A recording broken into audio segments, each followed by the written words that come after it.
Hey there, all green Gablelites. Okay, well, I'm ready for another chapter. Chapter 9, Miss Rachel Lynde is properly horrified. If we remember way back,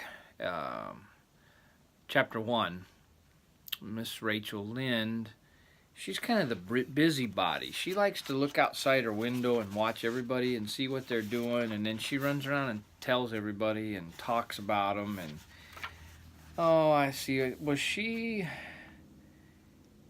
Okay, she just lived there. I thought maybe she ran a store, but no, she just lived right where the main road was. So she got to see everybody that came by. And she was the one way back when who saw Matthew leaving to go get Anne. Of course, they didn't know it was Anne then. And then she ran over to Marilla and started asking her all kinds of questions, and that's how we found out that that's what Marilla and Matthew were going to do, that they were going to adopt a little boy. So, evidently, from the title of this chapter, it sounds like Miss Rachel Lynde is going to be a little nonplussed that they went and got a girl instead of a boy. So, here we are, chapter 9. Miss Rachel Lynde is properly horrified. Anne had been a fortnight at Green Gables before Mrs. Lynde arrived to inspect her. Mrs. Rachel, to do her justice, was not to blame for this. A severe and unseasonable attack of grippe had confined that good lady to her house ever since the occasion of her last visit to Green Gables. Miss Rachel was not often sick, and had a well-defined contempt for people who were. But grippe, she asserted, was like no other illness on earth, and could only be interpreted as one of the special visitations of Providence. As soon as her doctor allowed her to put her foot out of doors, she hurried up to Green Gables, bursting with curiosity to see Matthew and Marilla's orphan, concerning whom all sorts of stories and suppositions had gone abroad in Avonlea. Anne had made good use of every waking moment of that fortnight. Already she was acquainted with every tree and shrub about the place. She had discovered that a lane opened out below the apple orchard and ran up through a belt of woodland, and she had explored it to its furthest end in all its delicious vagaries of brook and bridge, fir coppice and wild cherry arch, corners thick with fern, and branching byways of maple and mountain ash. She had made friends with the spring down in the hollow, that wonderful, deep, clear, icy-cold spring. It was set about with smooth red sandstones and rimmed in by great palm-like clumps of water fern, and beyond it was a log bridge over a brook. That bridge led Anne's dancing feet up over a wooded hill beyond, where perpetual twilight reigned under the straight, thick-growing firs and spruces. The only flowers there were myriads of delicate June bells, those shyest and sweetest of woodland blooms, and a few pale, aerial starflowers, like the spirits of last year's blossoms. Gossamers glimmered like threads of silver among the trees, and the fir bows and tassels seemed to utter friendly speech. All these raptured voyages of exploration were made in the odd half hours which she was allowed for play, and Anne talked Matthew and Marilla half deaf over her discoveries. Not that Matthew complained, to be sure. He listened to it all with a wordless smile of enjoyment on his face. Marilla permitted the chatter until she found herself becoming too interested in it, whereupon she always promptly quenched Anne by a curt command to hold her tongue. Anne was out in the orchard when Mrs. Rachel came, wandering at her own sweet will through the lush, tremulous grasses splashed with ruddy evening sunshine, so that the good lady had an excellent chance to talk her illness full over, describing every ache and pulse beat with such evident enjoyment that Marilla thought even grippe must bring its compensations. When details were exhausted, Miss Rachel introduced the real reasons of her call. I've been hearing some surprising things about you and Matthew." "I don't suppose you're any more surprised than I am myself," said Marilla. "I'm getting over my surprise now." "It was too bad there was such a mistake," said Miss Rachel sympathetically. "Couldn't you have sent her back?"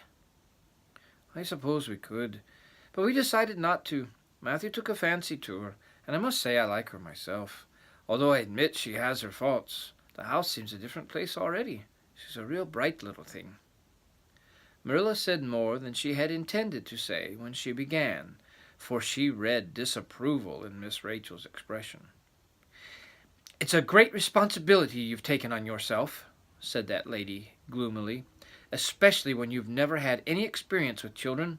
You don't know much about her, or her real disposition, I suppose, and there's no guessing how a child like that will turn out. But I don't want to discourage you, I'm sure, Marilla." "I'm not feeling discouraged," was Marilla's dry response. "When I make up my mind to do a thing, it stays made up. I suppose you'd like to see Anne. I'll call her in."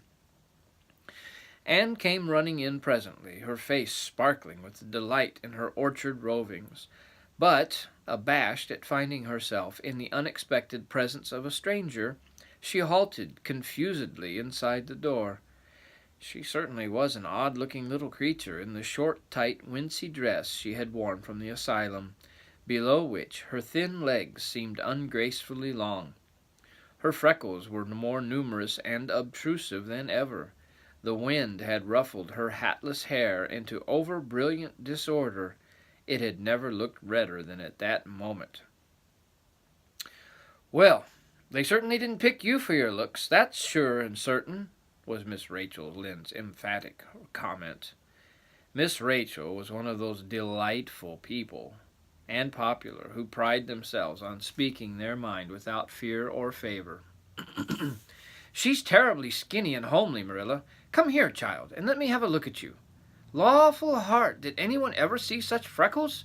And hair as red as carrots. Come here, child, I say." Anne came there, but not exactly as Miss Rachel had expected. With one bound she crossed the kitchen floor and stood before Miss Rachel, her face scarlet with anger, her lips quivering, and her whole slender form trembling from head to foot. I hate you," she cried in a choked voice, stamping her foot on the floor. "I hate you, I hate you, I hate you." A louder stamp with each assertion of hatred. "How dare you call me skinny and ugly? How dare you say I'm freckled and red-headed? You are a rude, impolite, unfeeling woman." "Anne!" exclaimed Marilla in consternation. But Anne continued to face Miss Rachel undauntedly, head up, eyes blazing, hands clenched, passionate indignation exhaling from her like an atmosphere. "How dare you say such things about me?" she repeated vehemently. "How would you like to have such things said about you? How would you like to be told that you are a fat and clumsy and probably hadn't a spark of imagination in you? I don't care if I do hurt your feelings by saying so. I hope I hurt them. You have hurt mine worse than they were ever hurt before by even Mrs. Thomas's intoxicated husband, and I'll never forgive you for it. Never, never." Stamp, stamp. "Did anybody ever see such a temper?" exclaimed the horrified Mrs. Rachel. "Anne, go to your room and stay there till I come up," said Marilla, recovering her powers of speech with difficulty. Anne, bursting into tears, rushed to the hall door, slammed it until the tins on the porch wall outside rattled in sympathy, and fled through the hall and up the stairs like a whirlwind.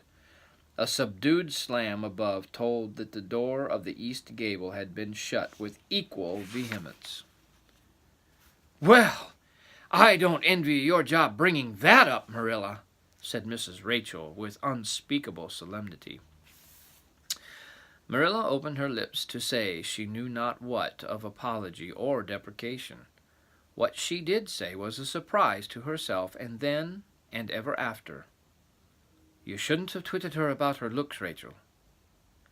"Marilla Cuthbert, you don't mean to say you are upholding her in such a terrible display of temper as we've just seen?" demanded Miss Rachel indignantly. "No," said Marilla slowly. "I'm not trying to excuse her. She's been very naughty, and I'll have to give her a talking to about it. But we must make allowances for her. She's never been taught what is right, and you were too hard on her, Rachel." Marilla could not help tacking on that last sentence, although she was again surprised at herself for doing it. Miss Rachel got up with an air of offended dignity. "Well, I see I'll have to be careful about what I say after this, Marilla, since the fine feelings of orphans, brought from goodness knows where, have to be considered before anything else. Oh, no, I'm not vexed. Don't worry yourself. I'm too sorry for you to leave any room for anger in my room.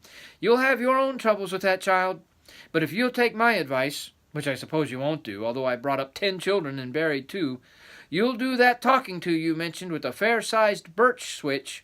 I think that would be the most effective language for that kind of a child. Her temper matches her hair, I guess. Well, good evening, Marilla. I hope you'll come down to see me often as usual, but you can't expect me to visit here in a hurry if I'm liable to be flown at and insulted in such a fashion. It's something new in my experience." Whereat Miss Rachel swept out and away, if a fat woman who always waddled could be said to sweep away, and Marilla, with a very solemn face, betook herself to the east gable.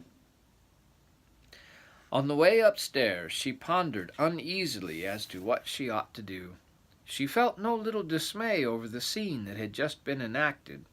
How unfortunate that Anne should have displayed such temper before Mrs. Rachel Lynde, of all people!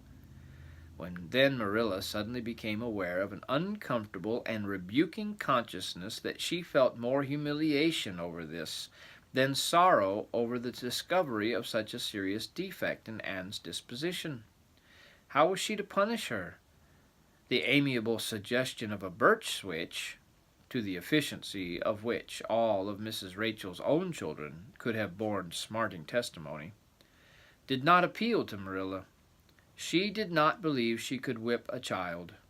No, some other method of punishment must be found to bring Anne to the proper realization of the enormity of her offense. Marilla found Anne face downward on her bed, crying bitterly, quite oblivious to muddy boots on clean counterpane. "Anne," she said, not ungently. No answer. "Anne," said with greater severity, "get off that bed this minute and listen to what I have to say to you." Anne squirmed off the bed and sat rigidly on a chair beside it, her face swollen and tear-stained, and her eyes fixed stubbornly on the floor. "This is a nice way for you to behave, Anne. Aren't you ashamed of yourself?" "She hadn't any right to call me ugly and red-headed," retorted Anne, evasive and defiant. "You hadn't any right to fly into such a fury and talk the way you did to her, Anne. I was ashamed of you, thoroughly ashamed of you. I wanted you to behave nicely to Mrs. Lynde, and instead of that you disgraced me. I'm sure I don't know why you should lose your temper like that, just because Mrs. Lynde said you were red-haired and homely. You say it yourself often enough." "Oh, but there's such a difference between saying a thing to yourself and hearing other people say it," wailed Anne. "You may know a thing is so, but you can't help hoping other people don't quite think it is. I suppose you think I've got an awful temper, but I couldn't help it. When she said those things, something just rose right up in me and choked me. I had to fly out at her." "Well, you made a fine exhibition of yourself, I must say. Mrs. Lynde will have a nice story to tell about you everywhere, and she'll tell it too. It was a dreadful thing for you to lose your temper like that, Anne." "Just imagine how you would feel if somebody had told you to your face that you were skinny and ugly," pleaded Anne tearfully. An old remembrance suddenly rose up before Marilla. She had been a very small child when she had heard one aunt say of her to another, "What a pity she's such a dark, homely little thing." Marilla was every day of 50 before the sting had gone out of that memory. "I don't say that I think Mrs. Lynde was exactly right in saying what she did to you, Anne," she admitted in a softer tone. "Rachel is too outspoken, but that is no excuse for such behavior on your part. She was a stranger and an elderly person and my visitor, all 3 very good reasons why you should have been respectful to her. You were rude and saucy, and Marilla had a saving inspiration of punishment. You must go to her and tell her that you are very sorry for your bad temper and ask her to forgive you. I can never do that, said Anne determinedly and darkly. You can punish me in any way you like, Marilla. You can shut me up in a dark, damp dungeon inhabited by snakes and toads, and feed me only on bread and water, and I shall not complain. But I cannot ask Mrs. Lynde to forgive me. We're not in the habit of shutting up people in dark, damp dungeons, said Marilla dryly, especially as they're scarcer. They're rather scarce in Avonlea. But apologize to Mrs. Lynde you must and shall, and you'll stay here in your room until you can tell me you're willing to do it. I shall have to stay here forever then, said Anne mournfully, because I can't tell Mrs. Lynde I'm sorry I said those things to her. How can I? I'm not sorry. I'm sorry I vexed you, but I'm glad I told her just what I did. It was a great satisfaction. I can't say I'm sorry when I'm not, can I? I can't even imagine I'm sorry. Perhaps your imagination will be in better working order by the morning, said Marilla, rising to depart. You'll have the night to think over your conduct in. You'll have the night to think over your conduct in and come to a better frame of mind.